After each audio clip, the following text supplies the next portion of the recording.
I'm Steven, and I've failed more than anybody you know. I have a son with Down syndrome. I have a son with autism. At 33, I became the vice president for a billion-dollar company. I made a lot of money. But at the height of my career, I became a full-blown meth addict. I lost everything. I'm homeless on the streets right now, but determined to rebuild. All I want to do is use my life to help others. This is the greatest success story of all time unfolding right here. I'm going to sound like a lunatic, so I apologize in advance, but I've got to get this. I have to get this down on video.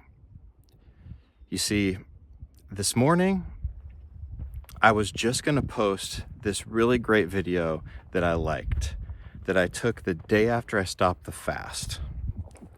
So the last video I did was about a 7-day fast, when I fasted everything. If you haven't seen it, take a look at it. A lot of good stuff. I got a lot of good stuff out of it.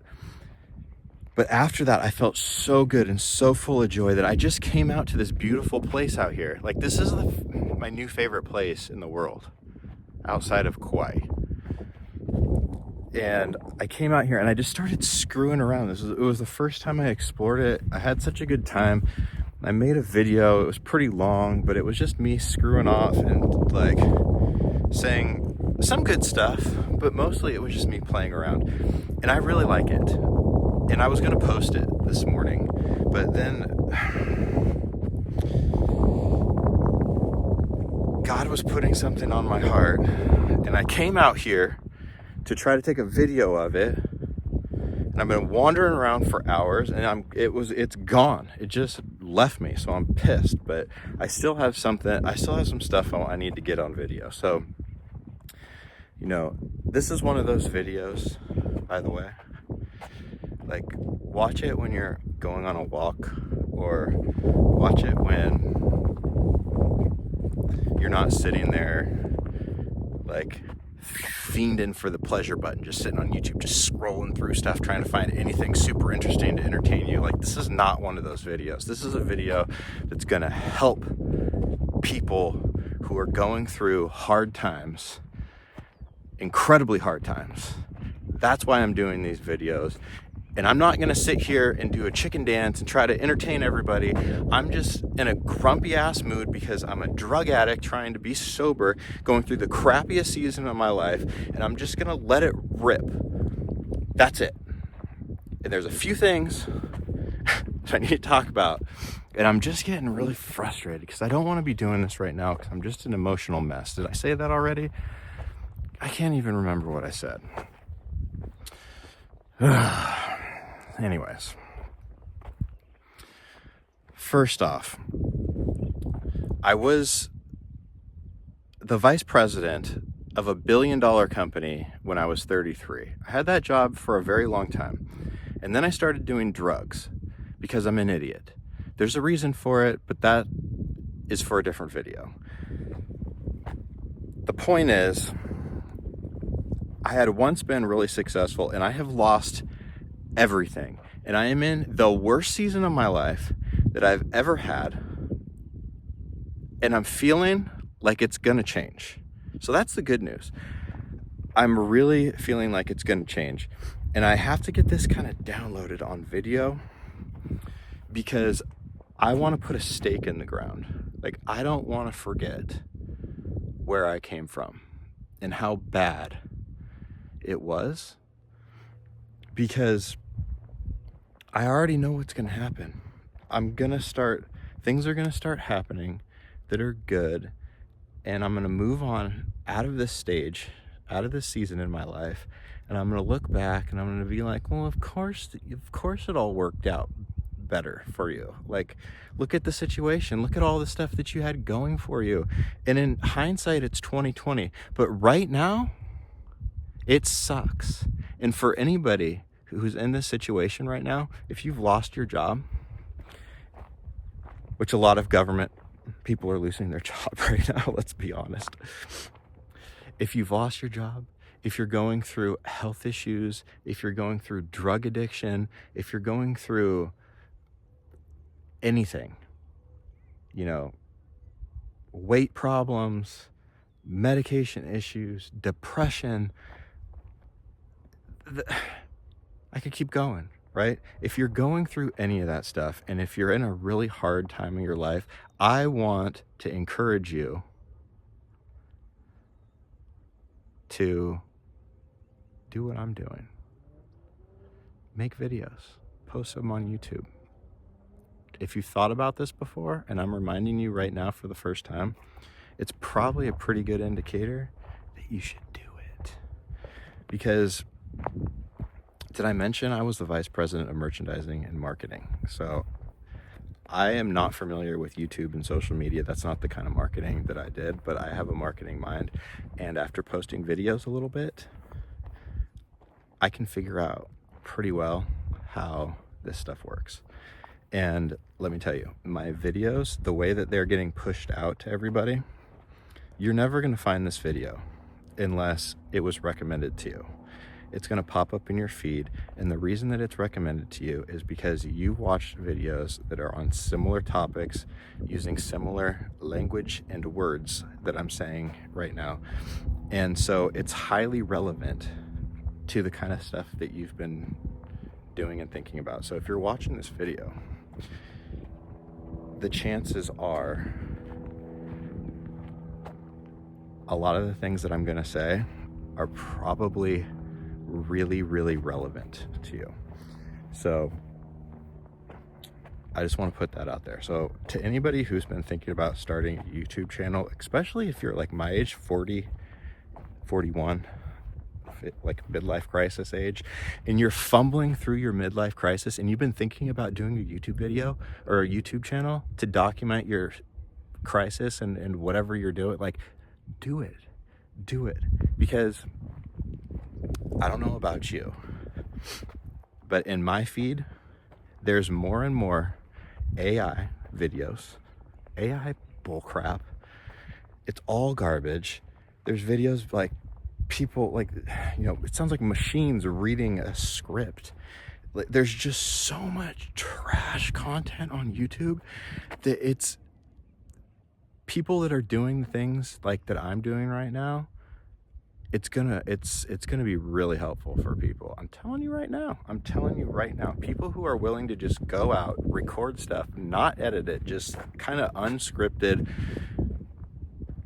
totally transparent. Here's what I'm dealing with and here's what I'm doing about it.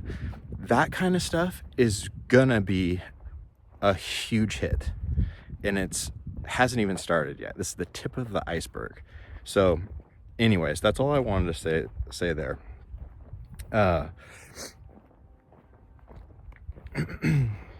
What else? Where else were we going with this? Okay, so one of the things that I wanted to do also is kind of stop for a second and think about my situation and what advice would I give to myself right now? Like, let me think about that for a second. What advice would I give to myself right now? Like, if I was gonna write myself a note to myself and give myself encouragement, what would I say? You know what I would say? Let's think. I would say, hard times make you into the person that you want to be. And hard times, when you're in the middle of it, they feel like they're going to last forever.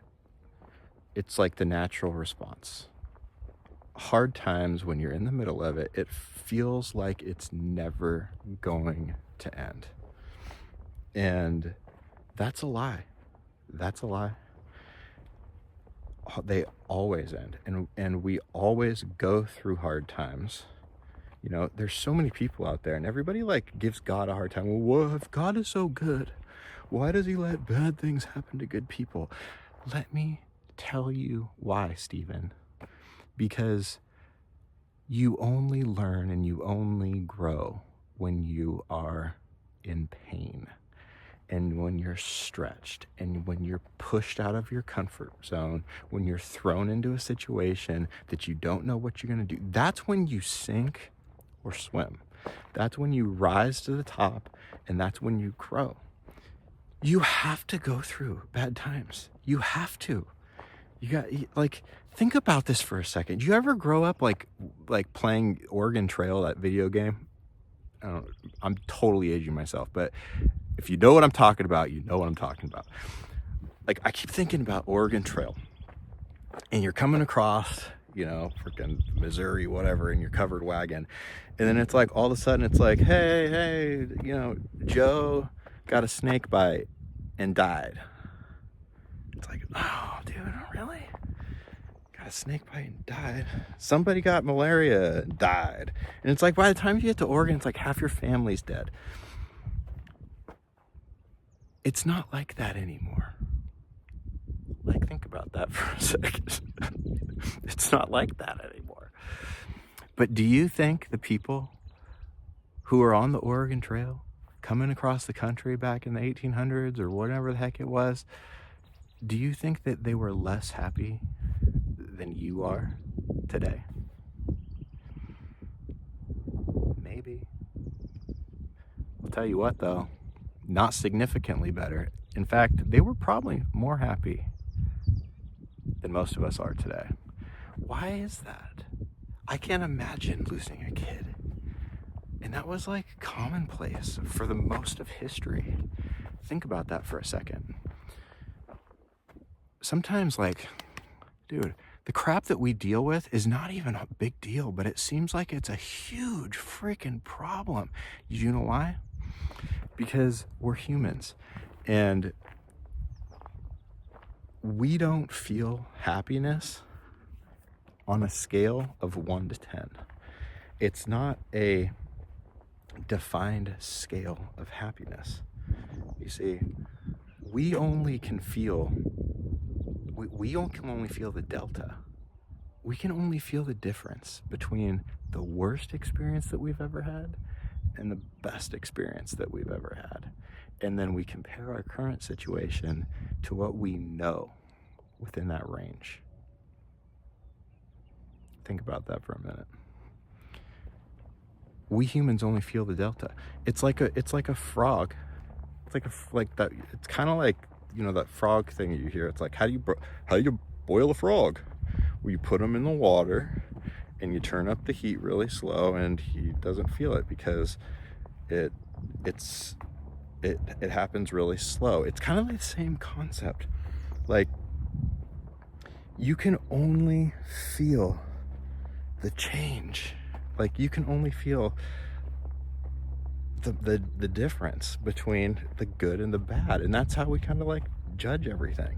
So when we go through hard times, what it's really doing is it's expanding our capacity to enjoy the positive times. So I pray every day, God, I'm happy enough. I am totally satisfied, totally happy. I do not need to be any more happy ever in my life, because I know what that means, and I'm not prepared to deal with that. Because in order to be more happy, that means I got to go through something even worse than I've ever experienced before. And I'm good on that. I'm good on that, dude. I am good. I don't need to go through any of that stuff. I am as happy as can be.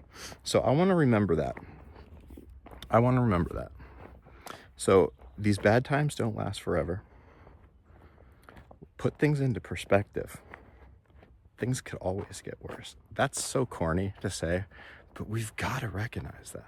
And I've got to recognize that. So put that into perspective. And what I would ask myself is, think back on when I was doing the best, when I was, at the peak of my career. I had as much money as I knew what to do with, as many toys as I knew what to do with. I had more stuff. I didn't even have enough time in the day to spend with the stuff that I had. Like, I couldn't even play enough with my toys because there wasn't even enough time. Like, if I look back at the best time of my life, and I look now, do I think that the best is behind me? If I'm honest, no. I'd be lying if I said that. I believe with every fiber of my being that my best days are ahead of me.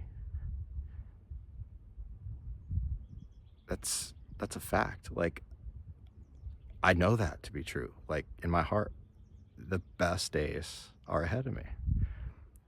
And you should feel the same way. Because we go through these hard times not so that we get crushed under the weight of it all, so we can learn to persevere, and perseverance produces character, and character hope. And that's why we go through these hard times. So I want to handle this hard time in the best way I possibly can, in the absolute best way that I possibly can. I got cut off, but I'm going to try to wrap this up and put a bow on it. One thing I wanted to talk about, though, when I was really young, I've always had a problem with addiction. And since I wasn't allowed to do it, it made me want to do it even more. But when I was 14, I got put into an inpatient rehab center. Most of this is a story for another video. But one thing that happened is there was a doctor that came in and administered an IQ test to me. And I did an IQ test. And I was like 100 IQ. And the doctor tells me, congratulations, you're super average. You are like right smack dab in the middle of everybody. And he showed me this chart of all of these different IQ intelligence levels in the population and kind of how it all shook out. And I looked at it and I was like, wow, you're right. I am right in the middle there. I'm probably one of the most average people that there is. Like, I'm more average than basically everybody. And he looked at me funny, and I look back at that and I laugh. I laugh because that is exactly how I look at the world. It's like, I am such an average guy, but even my averageness makes me stand out and gives me an edge over other people. So that's something that I just want to encourage everybody with. It's like, you don't have to be the smartest person. You don't have to, you don't have to be the most witty, the funniest. That's not what it's about. Every single person is made to be exactly how you are and to serve a very specific purpose. And when we can't find that purpose, we're unsatisfied. But when we can find it, we can change the world. I want to encourage every single person. Like, that is not a corny joke. Like, that's real. You are specifically talented to do what you were put on this earth to do. Figure it out and do it fearlessly.